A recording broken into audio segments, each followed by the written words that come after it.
Good day everyone, this is Oliver from Braveheart Trading. In today's video, we're going to talk about how to think like an interbank trader. So, when it comes to utilizing ICT concepts, aspiring traders are often unaware of how their mindset affects their trade selection. And this becomes the downfall of their trading results, often leading them to give up on ICT concepts altogether. However, this issue can be resolved by making better trading decisions. And how we can do that is by adopting a systematic approach to our trades. See, the mistakes that aspiring traders tend to make is they place excessive emphasis on the entry pattern itself. And they might believe that what they see on the chart right now is a textbook setup. It looks perfect. But when they try to put risk on it, they see it fail in practice. And after experiencing multiple failed attempts of textbook setups, but only getting, -1R, they start to begin to doubt their ability to trade ICT concepts. And over time, this uncertainty turns into wasted time, leading them to blame ICT, and then they ultimately quit, or they search for the new shiny object. So today, I want to demonstrate why the problem is not found in the ICT concepts, but rather in the thinking and the mindset. So today, I want to give you guys and girls a small paradigm shift called the market efficiency paradigm shift. And this will transform how you select trades and experience a significant impact on your journey towards becoming a consistent trader. So, without further ado, let's get into it. So here's what we're going to cover in this episode. First, we're going to talk about demystifying IBDA. So we're going to understand the different components that make up the interbank price delivery algorithm. We're going to talk about the dangers of oversimplifying ICT concepts, which is ignoring narrative, ignoring context. We're going to talk about how to escape the retail trader's mindset, which is the reason why a lot of people are failing to make ICT concepts work for them. So we're going to talk about how to prevent being a retail trader using ICT concepts. Then, once we know what to stop doing, I'm going to talk about what to focus on. So narrative and context is king, how to focus purely on high probability setups, and then we're going to bridge the divide. So transitioning from retail trader to interbank trader. And then after all these topics, we're going to give you a action step so that you didn't waste your time watching this video and you actually got something from it just by taking action. All right? So no productive procrastination here.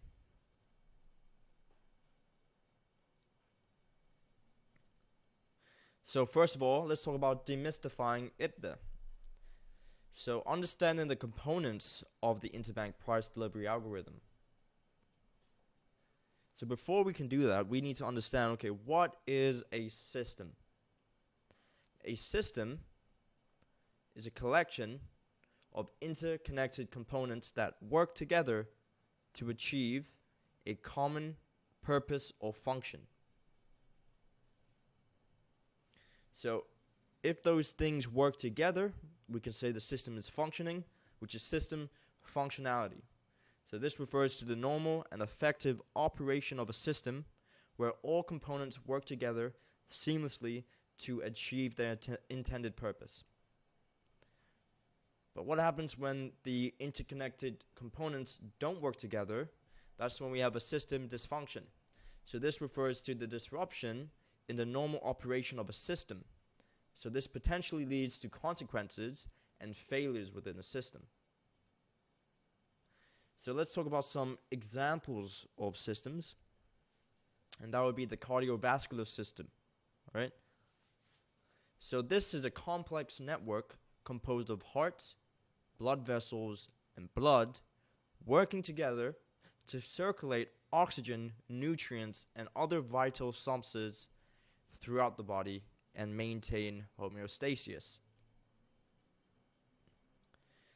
So if we have a proper functioning cardiovascular system, the interconnected components work together harmoniously to ensure efficient circulation, delivery of oxygen, nutrients, other vital substances, which overall reduces the risk of cardiovascular diseases for a higher quality of life.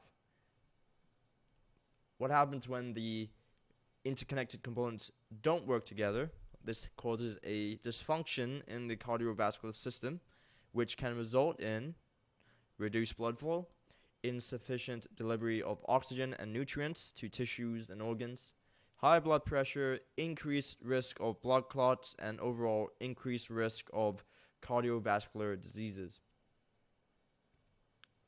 So, how does understanding systems help with demystifying IPTA? So, we must understand that IPTA is a system. A system is a collection of interconnected components that work together to achieve a common purpose or function. So, IPTA is also a collection of components: time, price, intermarket analysis, to help deliver price to the financial system efficiently for the smart money. So IPTA was designed to engineer an exchange premium and discount condition for smart money to hedge position into. So you can see here, this is engineering an exchange premium, and then smart money will hedge shorts into an exchange premium. Once smart money their position has fully been funded, this will happen at a premium array. We can go to step B. The engineered premium and discounts build liquidity above and below the market, which later on will be utilized for offset distribution. So A engineers premiums, smart money will short into that, slowly hedging into it because they have such large positions. Then, when they are fully into that position, we go into step B, and just the act of A builds liquidity in the market because this is going up, traders are now chasing that up, and smart money is opposing that. So later on, they understand, okay, we built liquidity in the market now. If we entered shorts, we're going to offset distribute all those shorts at the engineered liquidity. So A and B performs market making for the financial system. And whenever you're looking at the market, you're constantly seeing exchange premiums being built and exchange discounts being built. And this is just market making, creating exchange premiums and neutralizing that and creating it sort of like a battlefield for traders to trade within. And this is efficient for smart money only, right? This market is not for us. This is for smart money only. So they're going to create these exchange premiums so that they can make money off it. So now that we understand the system of IPTA, let's dive into the components. All right, what makes it? So we understand that, okay, A, B, C, and it will create an exchange premium and then seek the liquidity, or create an exchange discount, then seek the liquidity. Now we want to understand, okay, how does it do that? All right, what are the components that help do that system?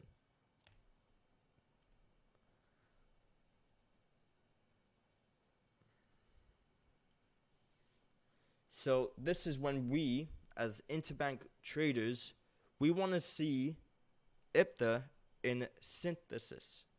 So this means that we're using a bunch of ideas or components to formulate a theory.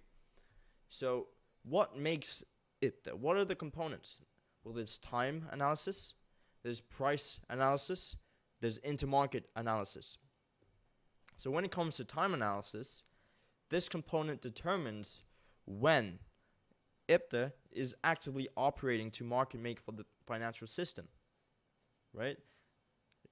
In Forex, it's pretty clear that there's no trading on a Saturday or a Sunday, so the system is designed not to trade on those days. So we can already, that's a clear sign that, okay, IPTA operates on time because it doesn't even trade on the weekends, right?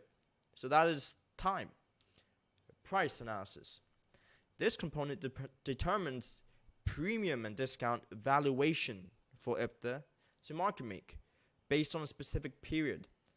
So first of all, this is the most important because this tells us a select period to focus on, and then the price tells us the valuation of that select period. For example, the weekly candlestick. Okay? And then we have intermarket analysis, where this component determines how one market, for instance the euro, is correlated positively / negatively with another market within the financial ecosystem, pound sterling or dollar. Right? So if you want to trade the euro in Forex, you're trading the euro dollar, and it's two markets connected to each other, right? Or let's say you're trading the cross, euro pound. Well, that's two markets connected together. Or if it's the 5-year and pound sterling against the US dollar, those markets are correlated positively together, right? So as an interbank trader, we always have to consider all of these things at once. Okay, we're viewing price in synthesis. How this connects to this, how this connects to this. Okay? And the last component of IPTA is the manifestation of IPTA. Okay? So this is why you always hear ICT say the candlesticks is just, there's no magic behind it. It's just the easiest way to view what IPTA is doing. Right? You got the open, high, low, close, which is what it's the periods we need to think about. So this is just the manifestation of IPTA, where we have the power of 3 fractal or the market maker model itself. And if you look at these fractals, they utilize time, price, and intermarket analysis. The candlestick itself is a select period. So let's say this is a weekly candlestick. What would make this candlestick form? Well, we are open. We form a high at a premium array. We seek some sort of discount, and then we close it. That's valuation, right? And then intermarket analysis. We need to see how all of that connects with the other market. Because if the euro is going up, then the dollar is going to be doing something. So an interbank trader has to view all of these components when we are trading with IPTA.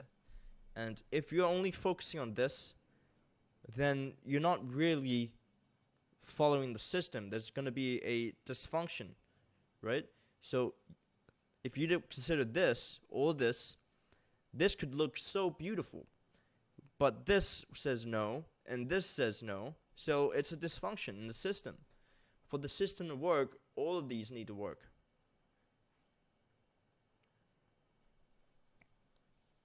So now let's talk about ignoring narrative and context and the dangers of oversimplifying ICT concepts.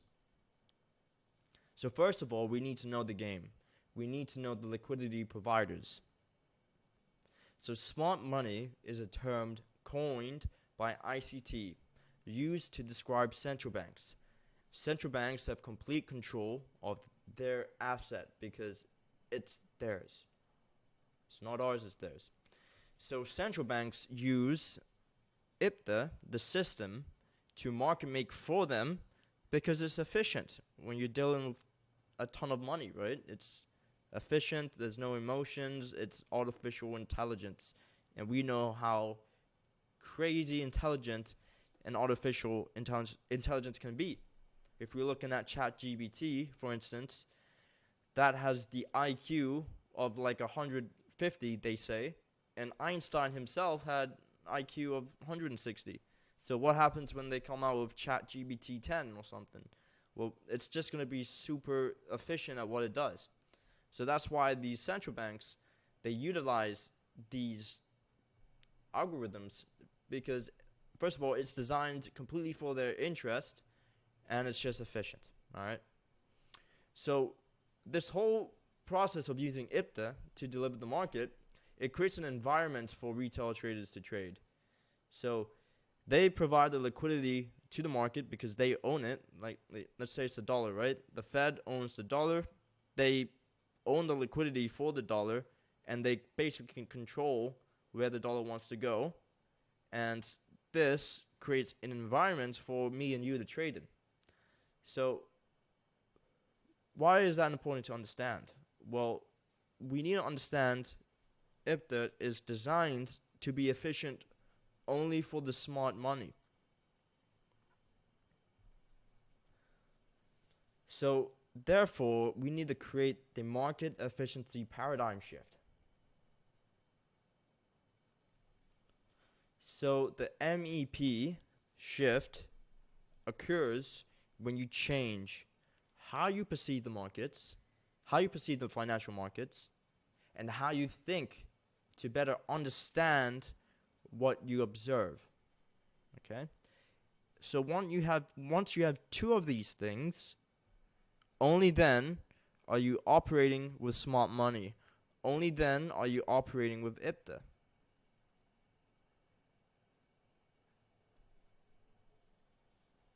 However, if you have been conditioned with retail trading from an early stage, like myself, I used to trade Elliott Waves, RSI, all this retail stuff. I was conditioned to have the mindset of a retail trader. So just because you can perceive the market from a smart money perspective, that's not enough. To make the complete shift, you also need to understand what you see.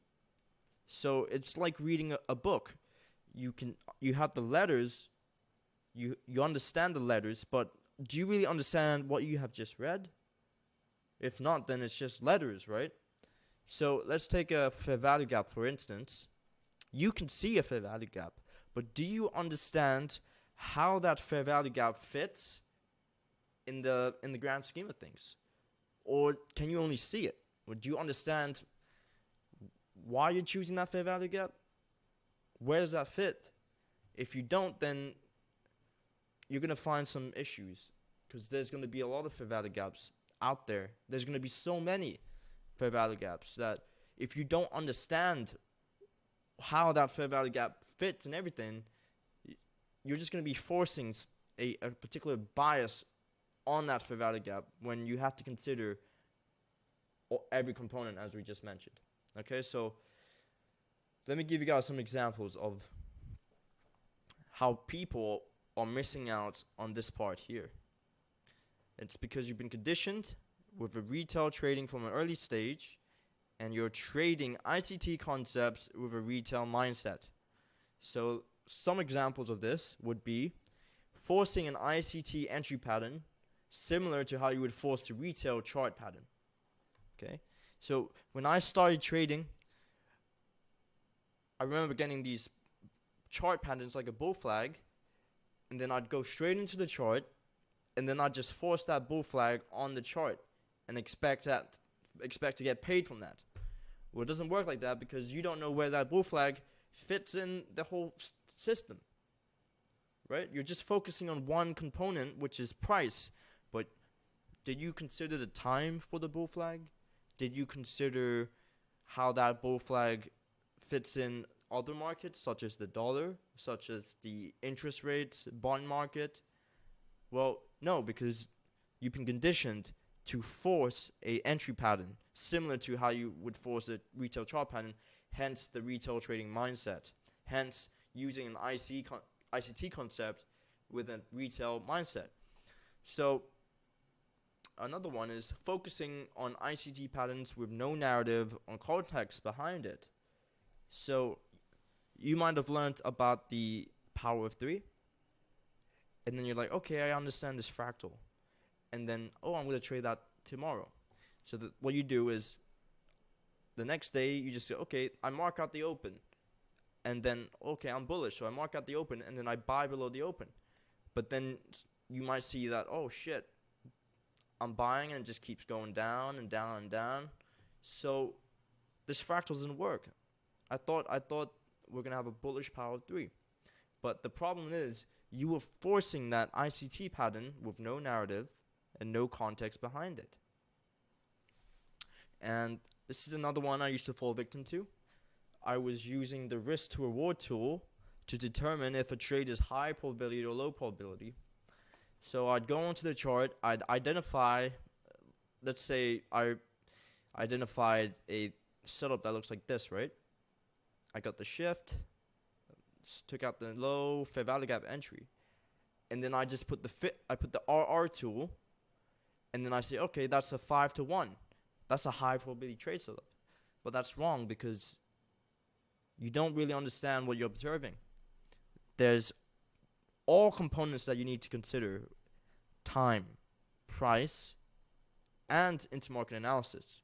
But if you're only focusing on that risk to reward tool to determine if the trade is high probability or low probability, then that's wrong. It's flawed. You're using a retail mindset.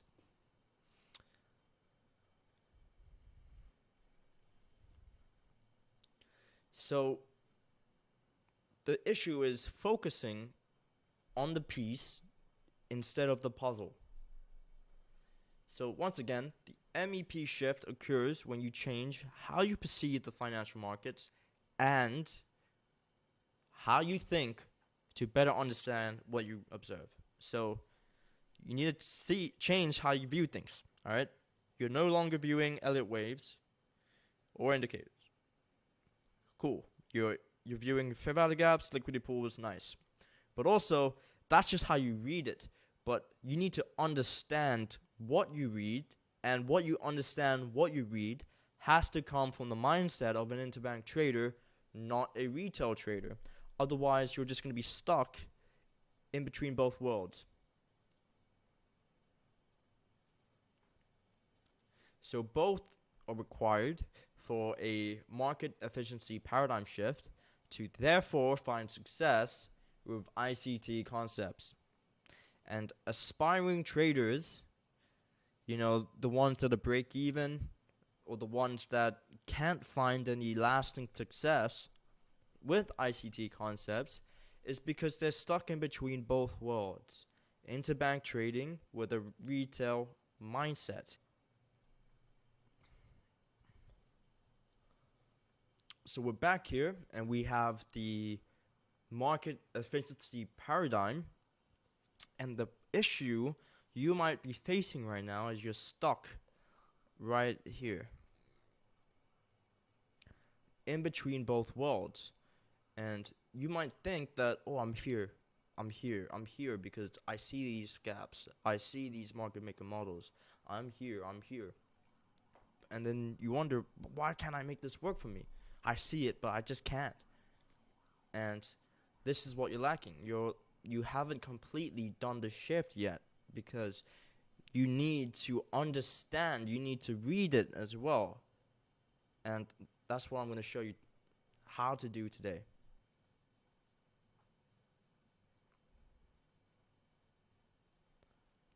So I was inspired to make this video because in my group someone posted this guy's thread.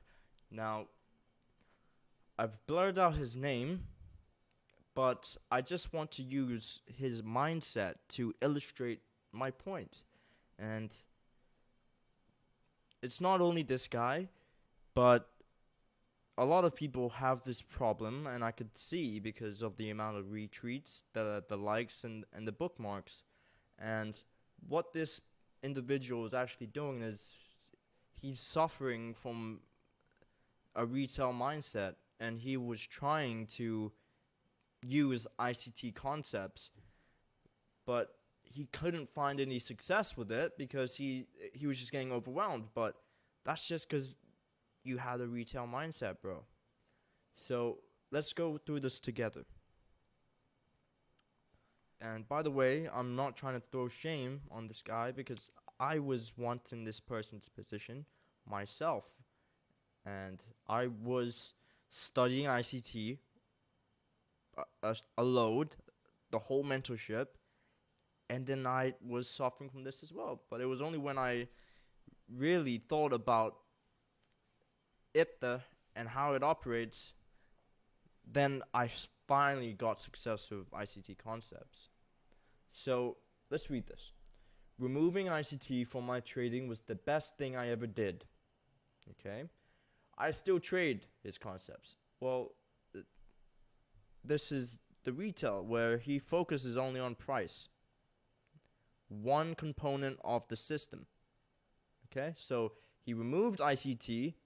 ICT stuff is time, price, intermarket analysis. Okay? I still trade these concepts. Okay, so it's probably price. Okay? Because the fair value gap is phenomenal. So, okay. That's already proof that he has a retail mindset. So just to further prove my point, he says, there's simply too much. If you plotted every single PD array on your chart, there'd be a level every 2 to 5 pips, which leads to paralysis for me, and simplicity is key. Well, this guy doesn't understand the fractal nature of price, so that's why he's getting lost in price, and he's getting lost in all these PD arrays. But the reason why he's getting lost in all these PD arrays is because he's focusing only on price. Like I said, if you understood time, then it would give you a select PD array to focus on. Right? You're not focusing on every PD array. Right? It's okay, you're considering price, but you're also considering time, price, and intermarket analysis. And majority of the time, if you blend all those components together for system functionality, it would only give you a select few PD arrays. But if you forget about time, you forget about intermarket analysis, and you're focusing only on price, there's going to be a shit ton of fair value gaps for you. And then you're going to get lost. You don't know what fair value gap to choose, because you're not considering all the components of the system here, bro. You're fixating only on price, which will fix for you if you're watching this and people that are suffering from this. 2, the way he talks about his concepts set false expectations. Thinking you know where the market is going all the time leads to bad psychology, I assume. Well, this is false. When we see a market maker model complete, we don't know what it's going to do after that, to be honest. So that's false. But I understand, because you're trying to prove the point that you're just frustrated that there's simply too much, and you wasted a lot of time studying this and you just can't make it work. But the issue is not ICT concepts. The issue is your mindset, bro. So 3, there's just way too fucking much of it. Take a few of his concepts. See, this is right. Take a few of his concepts. That's true. But you weren't supposed to use all the PD arrays in the matrix as well. I mean, do you have 30 years of experience? No. So you're not using all the PD arrays in the matrix. You just focus on like 1 or 2, what speaks most to you. It could be a breaker, it could be a fair value gap, it could be a liquidity pool. You're taking a few, yes, but there's not too much of it, because it's just time, price, and intermarket analysis. See, you think it's too much because you're just focusing on price here, and then you're just diving down the rabbit hole of price. And since price is fractal, you're going to get lost, and then you're going to complain it's simply too much, and then simply too much leads to analysis because, oh my god, there's so many fair value gaps, I don't know which one to pick. Well, have you considered checking how time fits into the equation? Have you considered thinking how the intermarket fits into the equation? So, yes, take a few. You got time, price, intermarket analysis. Here, you just focus on what speaks to you. For me, it's the fair value gap and order blocks. That's it. I only pick 2. And liquidity pool. So, basically 3. So, it's not too much. And it's just your mindset. And 4, I agree with you. The ICT community is toxic. But that's why you shouldn't be on social media, with other traders, unless you have a common purpose and you're trying to achieve one goal. See, if you're just trying to have a dick measuring contest, as ICT would say, then you're included in the toxic community. But that's why I've created my community, and it's not toxic at all. It's very positive, and I absolutely love it. So, sorry to hear that you removed ICT from your trading. And I'm not saying that that you're not consistent or whatever, because you could be consistent with flipping a coin with proper risk management. But I'm just saying that this post could have harmed a lot of people that could have been really good at trading ICT, could have had so much potential with ICT, but you prevented that because of your retail mindset, which I want to bring those people back and say, hey, it's just your mindset that was holding you back. And you could be MEP was introduced in month 1, and you could be studying all the way until month 12, but there would be a gap in your understanding because you just didn't think properly about what you observed. So if you went through month 1 to month 12 and you focused on price only, then you'd be very disappointed. And that's why MEP shift is in month 1. So you need to understand this. You need to do this, and then you will no longer have a gap in your understanding, and then everything fits together in the puzzle.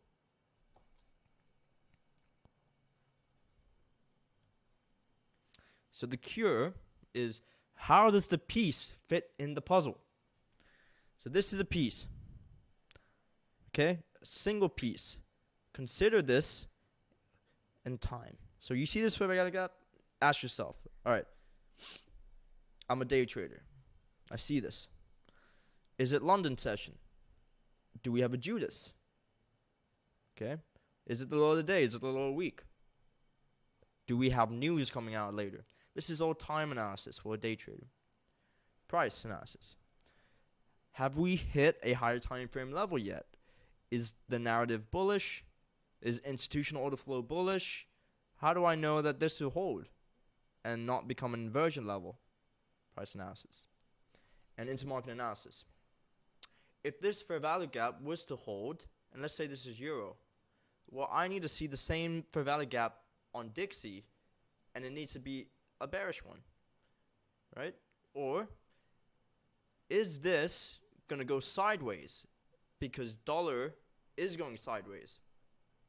Or can I expect this to trend because the dollar is trending? See, this fair value gap, you can't just focus on fair value gap. Once you see the piece like a fair value gap, you must think like IPTA and consider time, price, intermarket analysis. And then that's how you build narrative behind this pattern. But if you just focused on price, then I could just put up a bull flag here, and it would be the same thing. Or if you just focused on price, you'll see like, oh, that's an engulfing candle.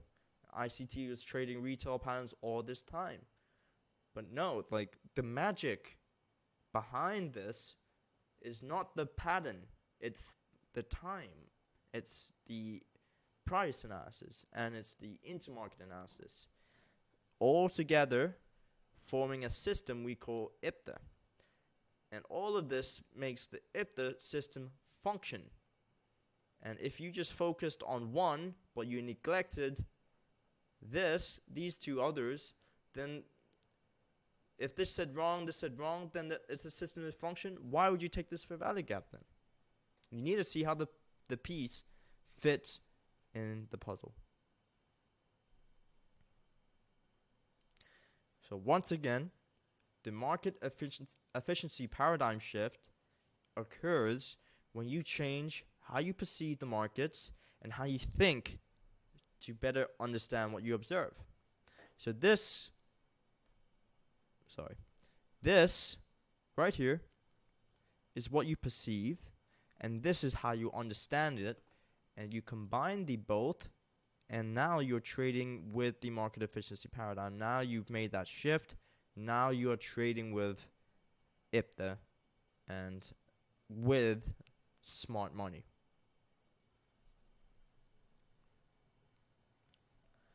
So some tips.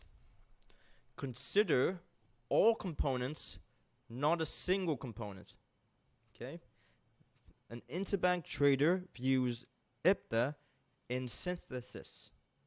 Everything is connected together. Don't focus on one component, such as price, but consider all components to align yourself with the system. Otherwise, there will be a dysfunction. So, IPTA system. To follow smart money, we must operate within IPTA and its components. View IPTA in synthesis. Synthesis is the combination of ideas, time analysis, price analysis, intermarket analysis, to form a theory. Okay, price going lower, price going higher, or follow the system, right? So going back to that exchange premium, to seek the liquidity, well, it's all based on time, price, and intermarket analysis. So considering all these components of the system, of IPTA, all thinking, pondering, and analyzing must come from the perspective of time, price, and intermarket analysis. Understand interconnectivity. So to find success using ICT concepts, understand how every part fits the whole. Every part fits the whole. And unlocking price delivery with narrative is by viewing how all components are connected with each other. So you can't unlock a price movement just by focusing on one component, which is price. If you do, IPTA has nothing wrong with that, because it's always correct. But your thinking, that's where the flaw, that's where the dysfunction relies in. Because you might identify a price setup, but you didn't consider the time, you didn't consider intermarket analysis, so there's a dysfunction within the system in your mindset, and therefore you're not unlocking the price delivery and making money. And this one's also key, guys and girls, because the main components have subcomponents. See, price can be broken down into subcomponents, right? And we'll talk about that now. So price can be broken down into a long-term perspective, intermediate-term perspective, and short-term perspective. And it's our duty to consider, when we're looking at price, right, we're considering all these things and how they connect to each other. See, if you just focused purely on the entry here, you just focused on that pattern, you jumped in the chart and that's the pattern I'm looking for, well, you could be shorting in a discount. You could be shorting at the bottom, or you could be long at the top, because you didn't see where that entry pattern fit in the intermediate term perspective. You didn't see how that entry pattern fit in the long term perspective. So to function, for system functionality for the price, you need to consider the subcomponents of it. And that's made up of long-term, intermediate term, and short-term perspective.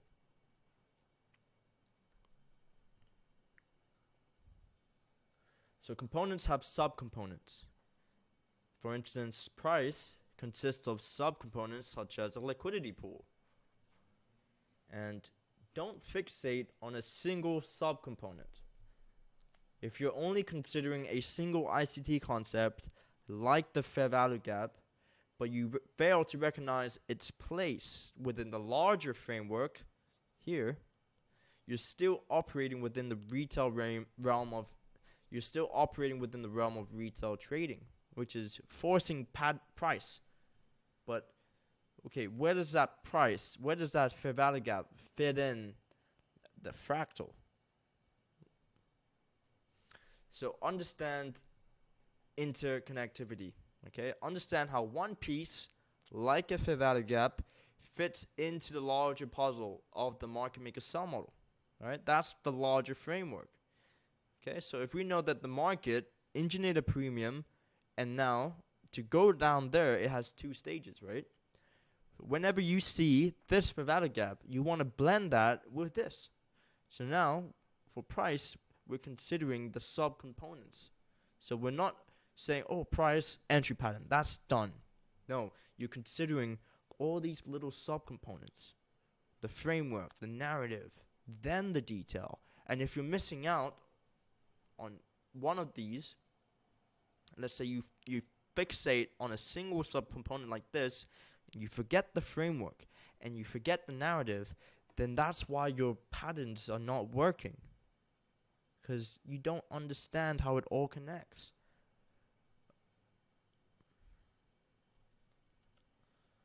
So to unlock fractals with framework, you do this by viewing one component, price, and how it's affected by subcomponents within the PD array matrix. And it's not just the PD array matrix. When it comes to price, you must consider premiums and discounts, and time as well. But this one we're specifically talking about the subcomponents of price, okay, which is what I want to help within, because this subject goes deep. So the main components give you logic, reasoning to operate within, and this gives you narrative. So what are the main components again? We have time, price, intermarket analysis. That is the logic and reasoning. Then we get the narrative from that. Okay, why does the market want to go lower? Oh, because we have bearish seasonals. Oh, because we just hit a higher time frame level from the weekly chart. Oh, because the dollar is going higher, so foreign currencies are going lower. These are logic and reasoning derived from the main components. Then we can build context to work within. So if we know that the market is going higher, how do we frame a specific context to work within, right? Because the market's going higher, that's too broad. You need context to really focus on, okay, where can I participate on? Because we want precision. So context frames that idea. Okay, market's going higher, but what portion, what framework am I focusing on to participate on that market going up higher? Then, once you have narrative, once you have the framework, okay, you got context to give you high probability trades. And that's how you find high probability trades. So, escaping the retail trader's mindset. How to prevent being a retail trader utilizing ICT concepts.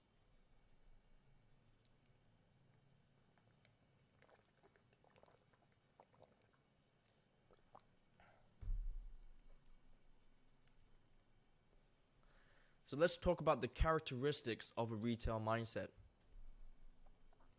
A A retail trader suffers from trading paralysis. A retail trader is narrow-minded. A retail trader is a pattern trader. So I forgot to edit these parts, and I'll edit these parts in the newsletter version of this. But let's go over this, okay? So retail trader suffers from trading paralysis. They don't understand the fractal nature of price, so they get lost in it.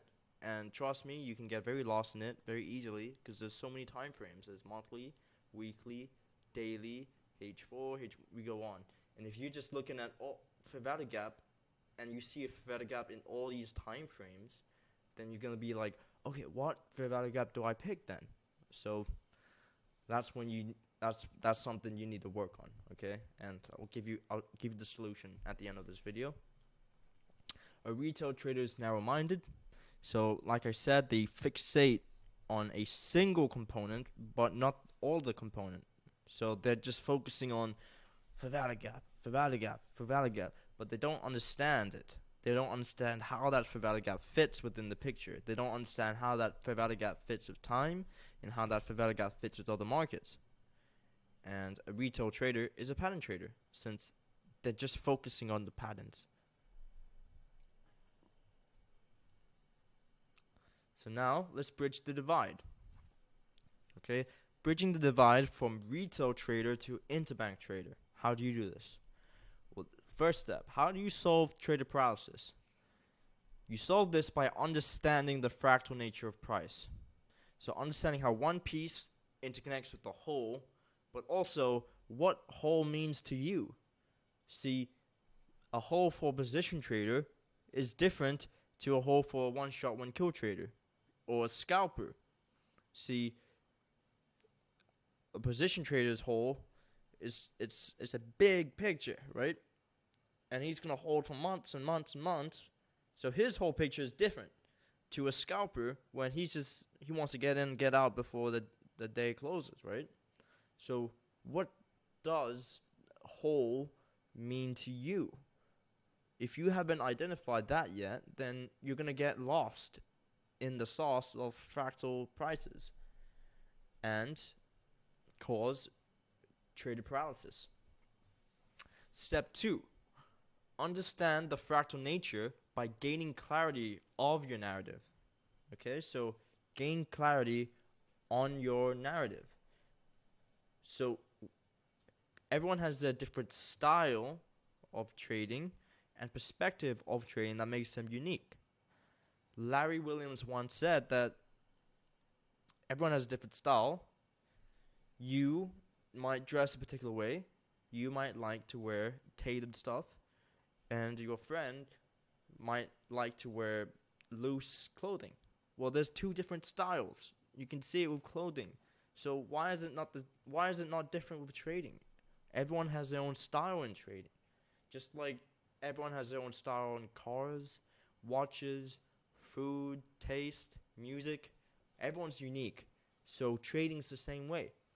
So what style of trading do you like? What fits your personality more? Are you a long-term thinker? Or you make long decisions? You like to hold positions for a while? Or do you just want to get in, get out?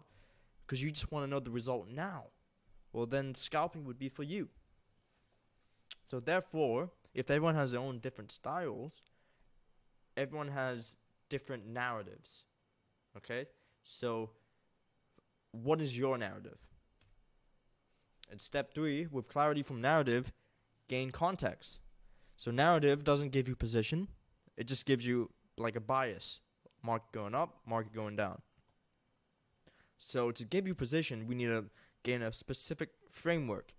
And that framework gives us context. So, yes, okay, we understand, okay, narrative gives us the bias, market's going up. But we also want to navigate that narrative with the position concepts we're being taught. And we're combining the narrative and context, so directional bias and a select portion of that directional bias for a potential setup. that could frame a high risk reward trade. So narrative and context is king. How to focus purely on high probability trade setups. So let's say you're a one shot, one kill trader. How would you define a high probability trade setup? So your style is one shot, one kill, and you don't like position trading because it's too long. You don't like scalping because it's too intense. You just like one shot, one kill because you just want to trade one setup a week, two setups a week, and bounce.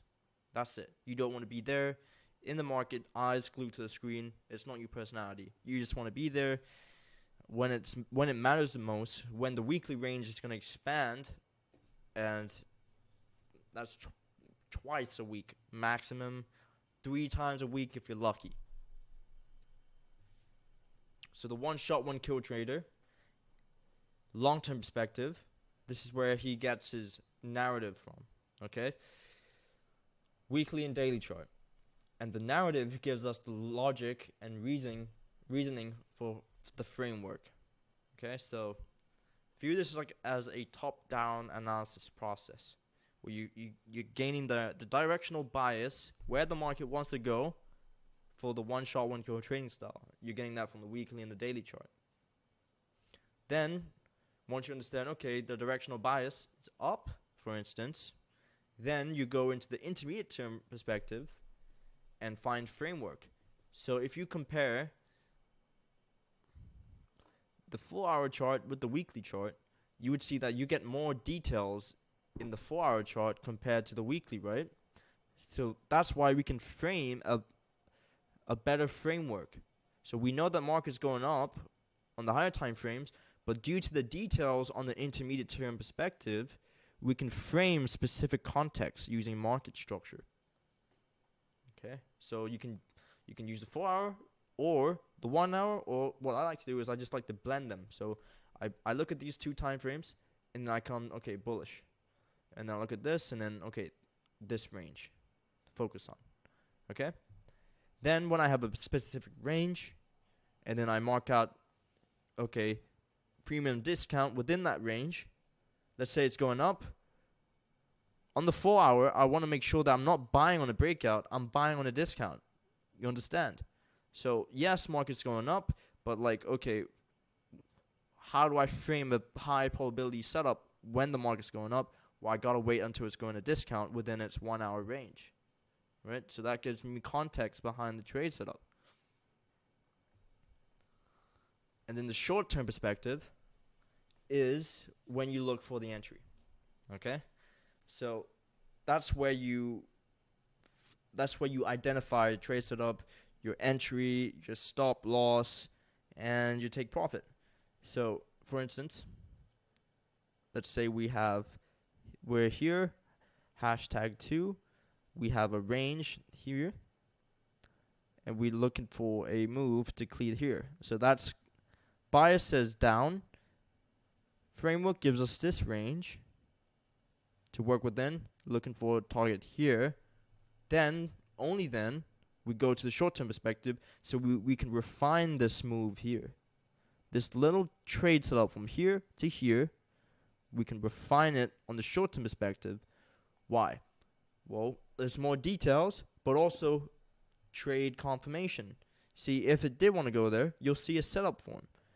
And a nice setup to have is a short-term high, raid, market structure break, and all of these points are triggers. So that raid triggers, okay, that's a potential setup because it took out a high, then took out a low. Okay, that's trade confirmation because we have a shift. Then entry participation. Okay, how do I participate on this? Well, I wait for it to retrace within a fair value gap. Okay, and all of this is confirmation that this framework is being utilized and that we are in sync with the narrative. Okay, and that, my friends, is interconnectivity. You're looking at how this pattern fits within here and fits within here, which then gives you price. Okay, there's still other things to consider, but this is for price. Okay, this is for entry patterns, and this is going to help you for now.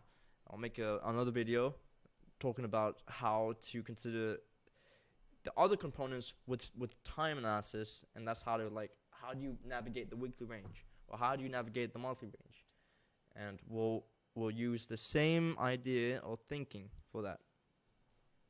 But I digress. So I want to give you an example, and this example was taken from this past week of trading. And here was the trade. I was looking for a move here back to the new week opening gap, which is there, and then looking for the weekly premium fair value gap, which is here, for previous week's high, which is here. And after that, I'm not sure what might happen next, but this should give enough framework for bread and butter trading. Okay, so you don't, going back to that guy's post, like, you don't understand, bro. Like, you don't always know what price is going to do next. You're not trying to do that anyways. You're just trying to find an area where get in, get out, and then repeat. So I understand you're frustrated, but hopefully this video helps you, man. So we have the long-term perspective here, which weekly and daily, right? So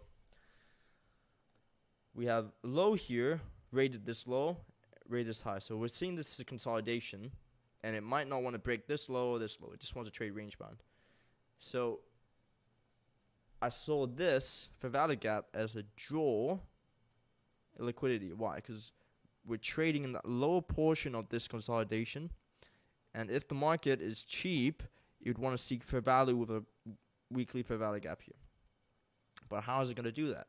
Well, within this low and this high, we're below 50%, and we've recently reacted off this daily fair value gap. So notice how I blended the weekly and daily, and I built a narrative of, okay, market wants to go here and it wants to go there, but since we're in a consolidation, I don't know what's going to go next. But I don't have to know what's going to go next, because I just needed to frame this to this. That's what you don't need to know if it's going to go with this. You don't have to, bro. All you need is a small move like this to frame a trade-off on. So once you have the narrative, then you can get into the framework for more details. So I forgot to mention that we have a fair value gap here, daily fair value gap. And here, that daily fair value gap aligns with this range. So we're using the market structure on the intermediate term perspective after a long-term perspective level was utilized, which gives us the narrative that, okay, market wants to go here to here, but how's it going to do that? It's not going to go there in one move. It's going to walk there. It's going to create premium, discount, because that's how the system is engineered.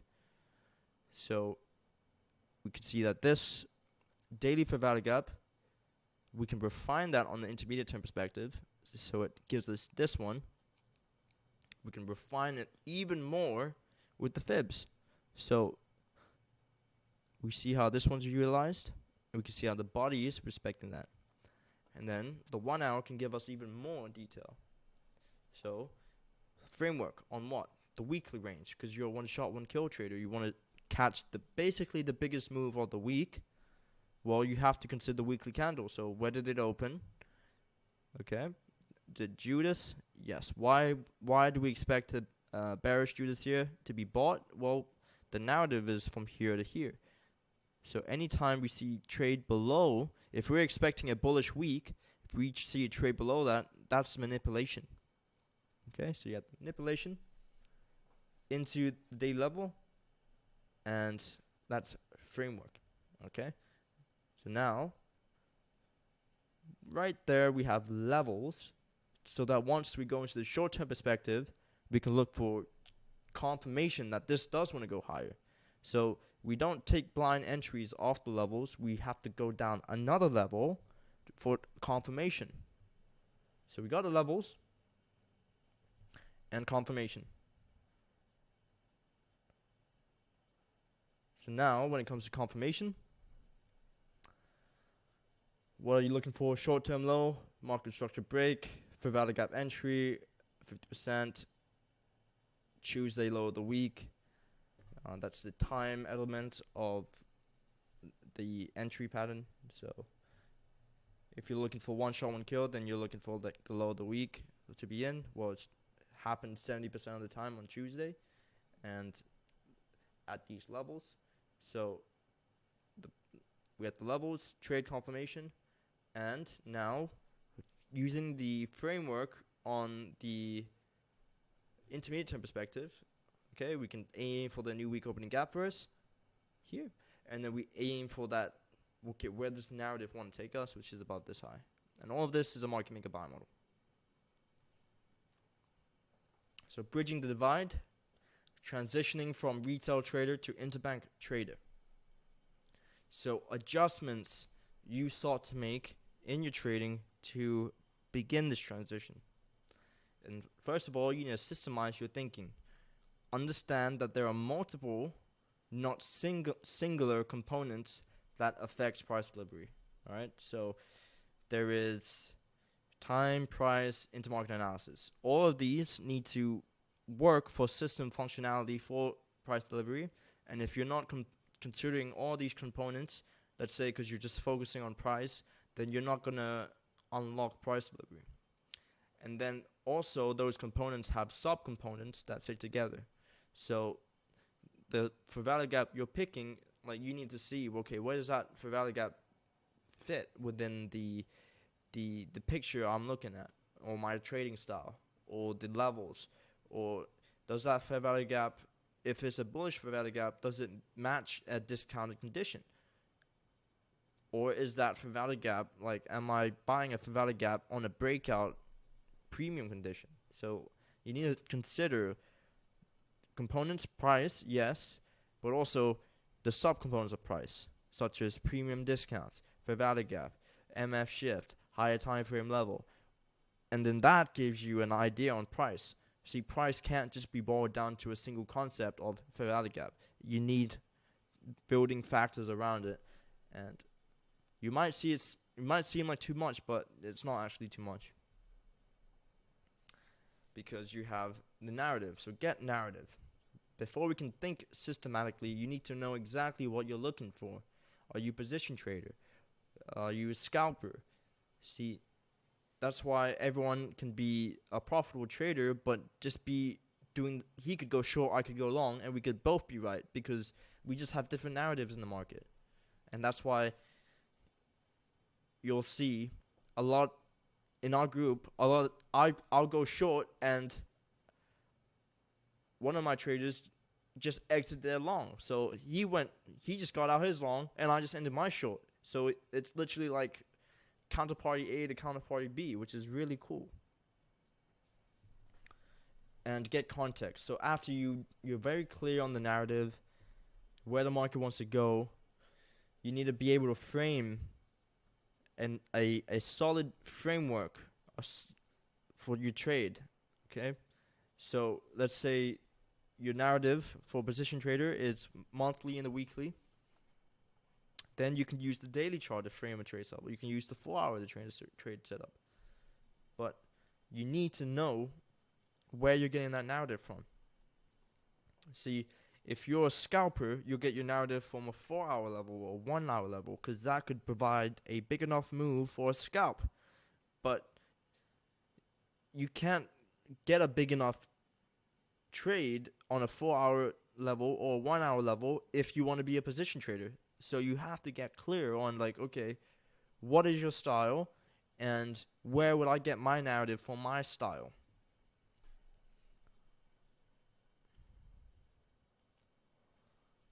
And once you have that, focus only on high probability setups, which is trading in the direction of the narrative and making sure that the framework aligns with that. So for instance, if I believe that the market's going to go higher as a narrative, right, it wants to go up higher, on the intermediate term perspective where I get my framework, I want to mark out a range where it's in a discount.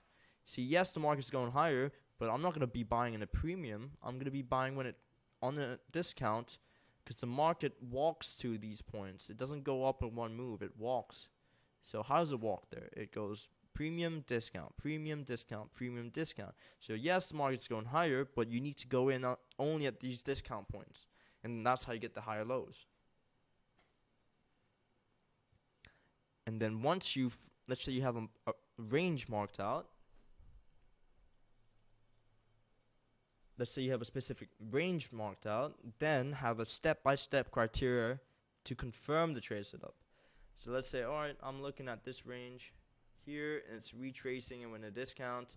Then go in the short-term perspective, STP, and then look for that confirmation. We should see another break of a high. We should see lows getting bought, and we should see sponsorship to the upside.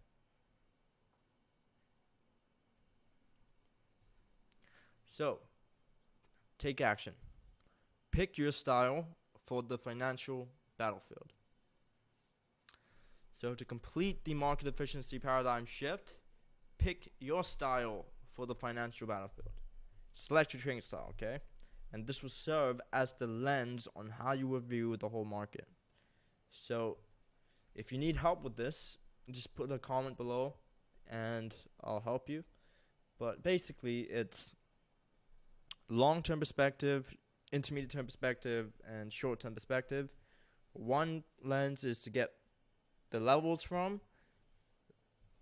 The other lens is to frame specific fractal market structure. And then the last lens is, all right, I'm going to look for entry to really get a tight stop loss. Okay?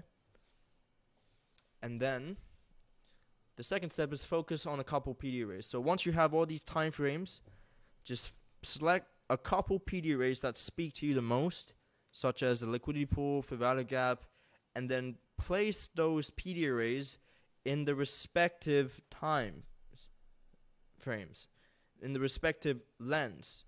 So let's say you're looking at the long-term perspective, which is a weekly level, a weekly chart. Then start looking for liquidity pools on the weekly chart. Start looking for fair value gaps on the weekly chart. And that's it. You only need 2. Okay? And then when you're in the intermediate term perspective, H4, H1, focus only on the fair value gap.